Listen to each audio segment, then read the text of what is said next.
السلام علیکم ورحمۃ اللہ وبرکاتہ۔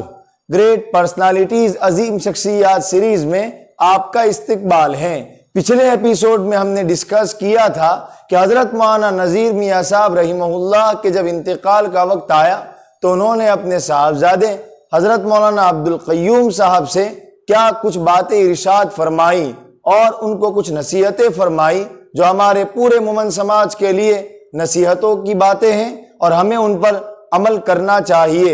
آج کی کلاس میں ہم ڈسکس کریں گے حضرت مولانا کے کچھ اور انوکھے پہلوؤں کی طرف انتقال۔ بعد میں ہم اس سے پہلے کچھ باتیں اور جان لیتے ہیں۔ حضرت مولانا جہاں ایک بہت بڑے عالم دین تھے، جہاں ایک بہت بڑے داعی تھے، وہاں حضرت کی دو اور بھی بہت بڑی خصوصیتیں تھیں جس کو ہم آج کی کلاس میں ڈسکس کریں گے۔ نمبر 1، آپ مفتی بھی تھے، آپ فتوے دینے کا کام بھی کرتے تھے، مسائل کو سلجھانے کا کام بھی کرتے تھے، اور آپ قاضی یعنی جج اور فیصلے کی صلاحیت بھی اللہ نے آپ کو بہت انوکھی طور پر دی تھی۔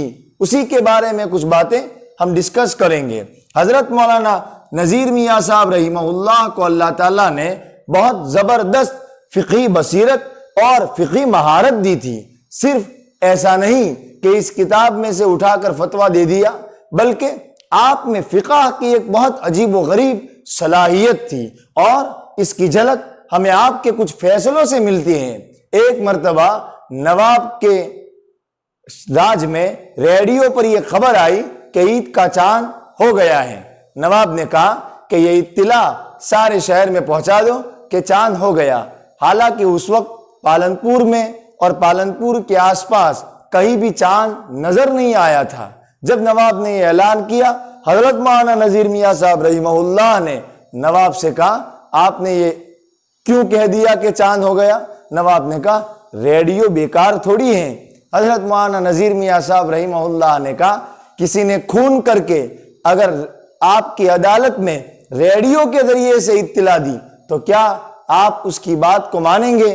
نواب نے کہا نہیں۔ تو حضرت مولانا نذیر میاں صاحب رحمہ اللہ نے کہا، آپ کی عدالت میں جب ریڈیو کی بات نہیں چلتی ہے تو شریعت کی عدالت میں آپ ریڈیو کی بات کیسے چلا رہے ہیں؟ تو اس طریقے سے دوسری بات، حضرت نے جمعہ کی جامعیت کے بارے میں بہت سخت تھے، اس لیے کہ شریعت میں جو جمعہ کا مقصد ہے وہ ہے اجتماع، وہ ہے سب کو ایک جگہ جمع ہونا۔ حضرت نے چھوٹے چھوٹے دیہاتوں میں جمعہ قائم کرنے کی اجازت بالکل نہیں دی، بلکہ حضرت تو یوں کہا کرتے تھے کہ جو بڑے بڑے شہر ہیں، وہیں پر جو بڑے بڑے علاقے ہیں جہاں جمعہ قائم ہو سکتا ہے، وہیں پر جمعہ قائم کیا جائے، وہیں پر ہونے دیا جائے، اس لیے کہ اگر تم نے ہر چھوٹے چھوٹے شہر میں جمعہ قائم کرنا شروع کر دیا تو امت کا شیرازہ بکھر جائے گا، ٹوٹ جائے گا، اور اسلام کا ایک بہت بڑا مقصد جو ہے جامعیت، وہ منتشر ہو جائے گا۔ حضرت نے کہا، اگر تم ایسا کرو گے اس کا گناہ تم پر ہوگا۔ تم اگر ہر چھوٹے دیہات میں جمعہ قائم کرنا شروع کرو گے تو اس کا گناہ تم پر ہوگا۔ اسی لیے بہت سارے وہ دیہات جہاں جمعہ ہوتا تھا وہاں حضرت نے جمعہ کو بند کرا دیا تاکہ لوگ ایک جگہ جمع ہو جائیں۔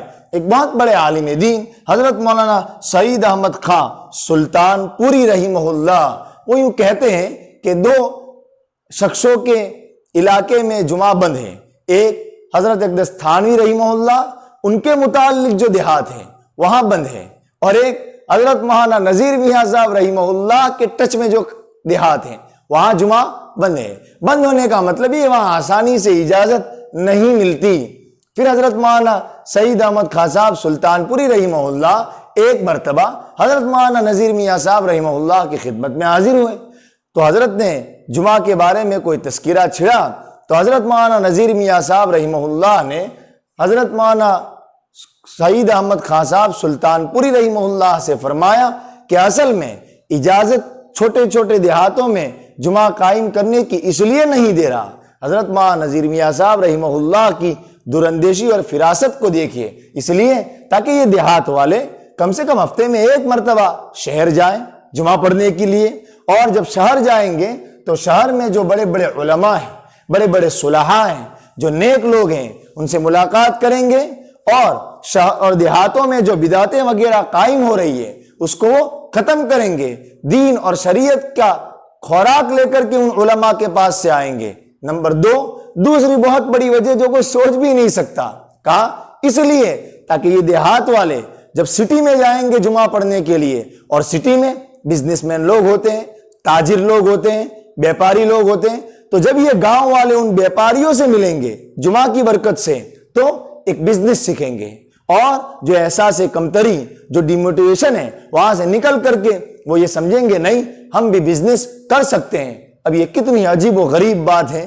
بہرحال حضرت مولانا نذیر میاں صاحب رحمہ اللہ نے امت کے شرازے کو بکھرنے سے روکنے کے لیے جمعہ کے معاملے میں اتنا تھوڑا اہتمام والا رویہ اختیار فرمایا۔ ایک مرتبہ حضرت ڈابیل مدرسے میں امتحان لینے کے لیے تشریف لے گئے۔ اس زمانے میں حضرت مفتی شبیر احمد عثمانی صاحب رحمہ اللہ وہاں تھے۔ امتحان لینے کے لیے جب تشریف لے گئے، ایک صاحب نے اطلاع دی کہ حضرت جمعہ ہے اور جمعہ پڑھ کے ہی آپ آرام کیجئے۔ بہرحال ایسی کچھ بات ہوئی، حضرت نے کہا دلیل سے منواؤ۔ اتنے چھوٹے دیہات میں، اس وقت تو ڈابیل، تو اتنے چھوٹے دیہات میں جمعہ۔ بہرحال تو حضرت مولانا نذیر میاں صاحب رحمہ اللہ اس معاملے میں ذرا سخت تھے۔ کتنے بڑے فقیہ اور مفتی تھے۔ حضرت تھانوی رحمہ اللہ نے صفائی معاملات یا اپنی کوئی اور کتاب میں سونے کے بٹن یوز کر سکتے ہیں، استعمال کر سکتے ہیں، اس کی اجازت دی۔ تو حضرت مولانا نذیر میاں صاحب رحمہ اللہ نے بہت سی کتابوں کے حوالے سے حضرت تھانوی رحمہ اللہ کو ایک بات پہنچائی، تو حضرت تھانوی رحمہ اللہ نے اس کے کچھ وقت کے بعد اپنے اس قول سے رجوع کر دیا۔ حضرت مولانا اشرف علی تھانوی رحمہ اللہ، حضرت مفتی کفایت اللہ صاحب رحمہ اللہ، حضرت مولانا عبدالشکور صاحب رحمہ اللہ، یہ سب کے سب آپ کے فقہی بصیرت کا اعتراف کرتے تھے۔ ایک مرتبہ کوئی مسئلہ اٹک گیا، یہاں سے کچھ لوگ مفتی کفایت اللہ صاحب رحمہ اللہ کے پاس گئے۔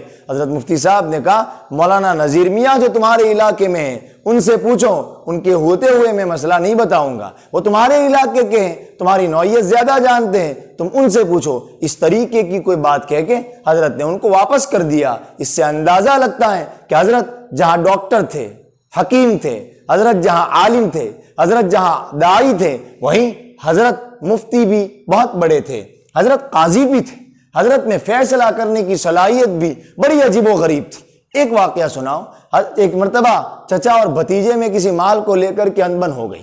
چچا نے کہا یہ سارا مال میرا ہے، بھتیجے نے کہا یہ سارا مال میرا ہے۔ حضرت نے پتہ نہیں کیا انویسٹیگیشن کیا، تحقیق کی اور کہا کہ فلاں تاریخ کو فیصلہ ہوگا۔ پوری مسجد بھر گئی۔ حضرت نے کہا یہ سارا مال بھتیجے کا ہے۔ یہ فیصلہ سنتے ہی چچا کی آنکھوں میں آنسو آ گئے۔ انہوں نے کہا حضرت آپ نے بات ٹھیک کہی ہے، یہ مال سارا کا سارا بھتیجے ہی کا ہے۔ پھر حضرت نے بھتیجے کو بھی کہا کہ آپ اپنے مال میں سے تھوڑا مال چچا کو دے دو تاکہ وہ بزنس کر سکے، وہ کچھ کاروبار شروع کر سکے۔ بہرحال یہ حضرت کا ایک الگ پہلو تھا قاضی ہونے کا اور مفتی ہونے کا۔ اس سیریز کو آپ ہر مومن سماج تک، ہر فرد تک ضرور پہنچائیے۔ ہم دیکھ رہے ہیں کہ اتنی محنت کے باوجود بہت کم لوگ اس کو دیکھ رہے ہیں۔ یہ بہت ہی افسوس کی بات ہے۔ ہماری قوم، ہم اپنی تاریخ کو نہ جانیں، ہمارے بچے اپنی تاریخ کو نہ جانیں۔ ایپیسوڈ ڈسکرپشن میں نے سارے پارٹس کی لنک دی ہوئی ہیں۔ آپ پہلے سے روزانہ 10 منٹ نکال کر بھی، اس لیے کہ میرا جو پارٹ ہے وہ 10-15 منٹ سے زیادہ کوئی بھاگ نہیں ہے، آئیے کہ روزانہ 10-15 منٹ نکال کر ضرور ہم اس کو دیکھیں۔ روزانہ کی ایک کلاس بھی دیکھیں گے تو کافی ہے، لیکن ہمارے پاس بہت زیادہ معلومات آ جائے گی۔ کتاب میں سے نکال کر یہاں سمجھانے کا مطلب یہ ہے کہ جو لوگ کتاب تک نہیں پہنچ سکتے، کتاب پڑھ نہیں سکتے، کتاب پڑھنے میں تھوڑی سی اکتاہٹ محسوس ہوتی ہے، کم سے کم وہی اس کو دیکھ لیں۔ اللہ تعالی ہمیں عمل کی توفیق دیں اور ہمیں ایصال ثواب کرنے کی بھی خوب عادت ڈالنی چاہیے۔ السلام علیکم ورحمۃ اللہ وبرکاتہ۔